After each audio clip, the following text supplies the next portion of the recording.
What's up, guys? It's Stiff Leg. Today, we're gonna be going into our workout program Wednesdays.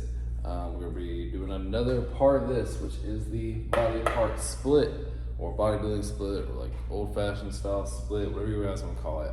This is definitely what a lot of bodybuilders were doing back in the day. And what we're doing here is, this is usually 5 days, could be 6, could be 7, but that's normally 5. You're gonna have a day just for chest, a day just for back, a day just for arms, a day just for shoulders, a day just for legs. So before we get into the actual exercises and everything, we're gonna talk about what's the philosophy behind this. So the whole idea about how this split works is that you're coming in with the goal of absolutely destroying and damaging the muscle a ton, because you have an entire week until you have to work out that muscle group again. So for instance, on I don't know, Thursday you come in and hit arms, you have to destroy your biceps, your triceps, and your forearms, because you're not going to hit your arms again until that next Thursday. So that's kind of the idea here. You're not really concerned about leaving something in the tank for, you know, a day or 2 or even 3 days later that week, because you have 7 days to recover. So you're trying to do as much damage as you possibly can to get the most growth you possibly can. That was the original philosophy of it. There's definitely modified versions of it now. Not a lot of people run this kind of stuff. There are some people that still do and get great results, absolutely. What the big drawbacks of this is, of course, whenever you're hitting chest, you're benching, and that's working out your chest, of course, but it's also working out your triceps. Whenever you're doing pull-ups or rows, it's working out your back, but you're also working out your biceps.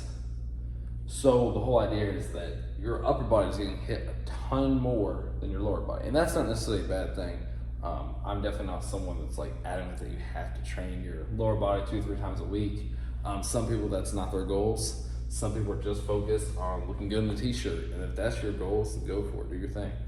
But we're gonna go ahead and get into the split. So this is just my example of body part splits. Some people's can be in different order. This is just a general one right here.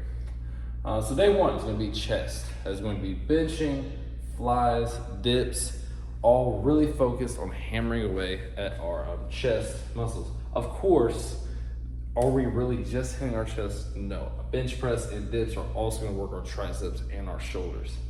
But the main goal here is to try to make the exercise focused on our pecs, whether it's upper pecs or lower pecs. That is the main goal. Obviously, we are gonna get some volume in our triceps and shoulders too. That's not a bad thing. I don't think anyone would be too upset about having too big triceps or too big of shoulders. But the main goal here is to literally just fry our chest until the next week, where it's hopefully recovered and we're ready to go again. That type of thing. Moving on, day 2 is going to be our back day. It's gonna be our pull-ups, our rows. For this, I did put deadlifts up here just because I find doing squats and deadlifts on leg day can make leg day extremely, one, take a long time, and two, just be very exhausting, kind of almost intimidating to go into that workout. So I put pull-up deadlifts up here at back day. I'd probably recommend doing them first or second, just to separate some of that volume out and give our body some time to heal. But definitely gonna have pull-ups and rows in here, and of course, this is gonna hit all of our muscles in our back, and it's also gonna incorporate our biceps. Not a bad thing. It's good to have that extra bit of arm work in here. Typically, guys will just sprinkle in rest days whenever they feel like their body needs it, like they're not quite ready for that next day, particularly in like this area. Maybe your biceps are still a little fatigued from back day, so you don't want to immediately go in the next day and do arms. Could be that kind of thing. Or maybe your triceps still aren't recovered from this chest day of benching and dips, so now you're wanting to wait just a day to give your arms a chance to really recover. So then day 3, we're gonna come in, we're gonna do arms. Now, of course, we're focused on our biceps, triceps, and our forearm muscles. primarily the brachialis, which is that top muscle on top of your forearm, but of course all the other muscles too. That could be your curls, skull crushers, forearms. It's really up to you guys. You guys have a ton of variation. All of these. These are just some examples, of course. And then day 4, you're gonna be our shoulder work. Of course, you're gonna have overhead press, lat raises. I've heard bodybuilders say the only mandatory exercise in bodybuilding is lat raises because you need big side delts. It's kind of a joke, kind of not a joke. And then of course we have face pulls and our rear delts. So we're really just focused on our shoulders. Of course though, if we're doing any kind of pressing movement, our triceps are gonna get into the mix a little bit. And even on overhead press, our upper pec is also gonna get into it, which isn't a bad thing, of course. Most people running this split are definitely focused on their upper body. And I definitely think it works for a lot of people. I know that a lot of science people say it's like not optimal. Maybe it isn't, but I've definitely seen people get very good results with this kind of a workout plan. So it's hard for me to say you shouldn't do it. Lastly is legs. Your squats, leg extensions, RDLs, hamstring curls, calf raises. You're obviously gonna be focused on your quads, glutes, hamstrings, and calves. I think the biggest drawback for this split is the whole idea that all your muscles in your lower body are only getting hit really once a week. Yeah, we have deadlifts up here in back day, and I'm not saying that isn't gonna develop your hamstrings and glutes and quads and lower back any, but I think that there is a kind of a lack of leg volume here that could be an issue for some people.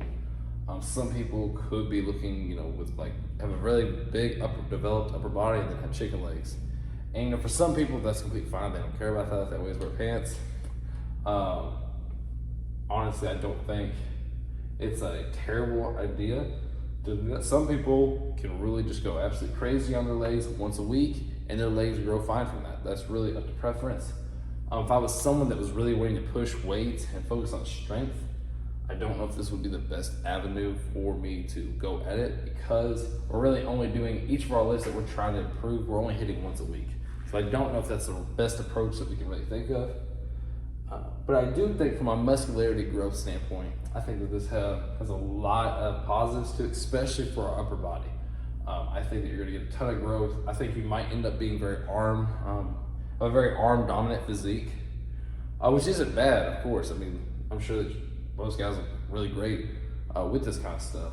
You could really develop some extremely strong arms and shoulders from this.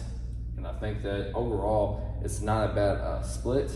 There's a reason why bodybuilders use it for so long. But the biggest key here is that you need to absolutely decimate the muscles to where like after arm day, it should be hard for you to pick something up, or your forearm should be so exhausted that you're dropping things out of your hand, or like your legs should be shaking whenever you leave the gym. I do think that is something that you do need to really push it, because you have 7 days to recover. So I hope you guys enjoyed the video. Make sure you guys like and subscribe for more content, and yeah, have a great rest of your day.